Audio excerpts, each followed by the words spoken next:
Yang saya tanyakan Ustadz, apa hukumnya perempuan mengambil suami sahabatnya dalam arti nikahi suaminya sahabat tersebut. Jadi pertanyaannya, berdosakah yang mengambil? Iya, Ini bagaimana Ustaz? saudari Mawar ya di Riau ya. Jadi kan ceritanya itu dia punya sahabat lah, kita ibaratkan punya sahabat, Baik, punya baik. sahabat perempuan juga begitu kan. Nah, sahabatnya ini ternyata ya nikah dengan suaminya lagi. Iya. Ceritanya suaminya ini poligami. Ini Baik, kan baik, sunnah, iya, iya. tahadud ya. Jadi memang salah satu keutamaan laki-laki itu diberikan boleh beristri lebih dari satu Lebih dari sampai satu, ya. empat ya, selagi dia mampu. Dan memang begitu sunnatullah, sudah ketentuan Allah bahwa laki-laki itu ya poligami, kalau perempuan ya apa namanya ini tidak dibenarkan ya, Iya, kecuali dia sudah wafat suaminya lalu dia menikah, itu soal lain. Nah, jadi apakah sahabatnya tadi ini berdosa?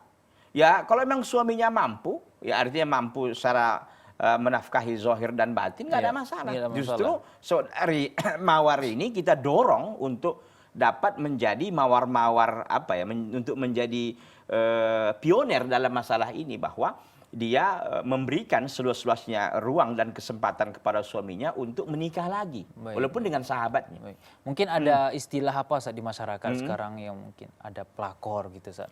Mungkin takut masuk dalam istilah itu mungkin. Saya kira apa ya, kita ini kan tujuannya menikahi ini kan bukan semata-mata nafsu kan begitu, tapi adalah kita ingin menegakkan syariat Allah Azza wa Jalla. Karena memang poligami ini adalah anugerah Allah untuk kaum laki-laki yang terzolimi sampai hari ini.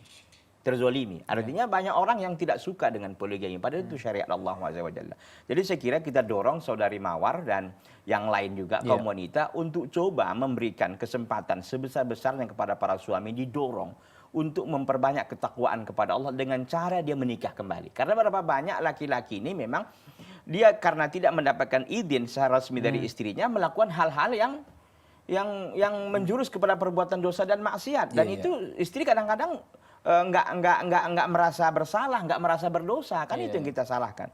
Kenapa dia tidak berikan izin secara resmi, bahkan mendukung barangkali suaminya untuk melakukan poligami, dan itu salah satu sunnah.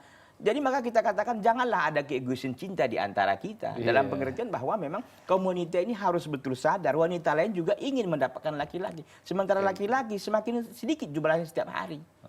Demikian. Ya mudah-mudahan ini dipahami ya oleh wanita-wanita di Indonesia, dan mudah-mudahan mudah-mudahan benar hukum Allah Subhanahu wa taala itu benar-benar tegak dan tidak ada lagi orang-orang yang mungkin keberatan dengan hukum syariat Allah.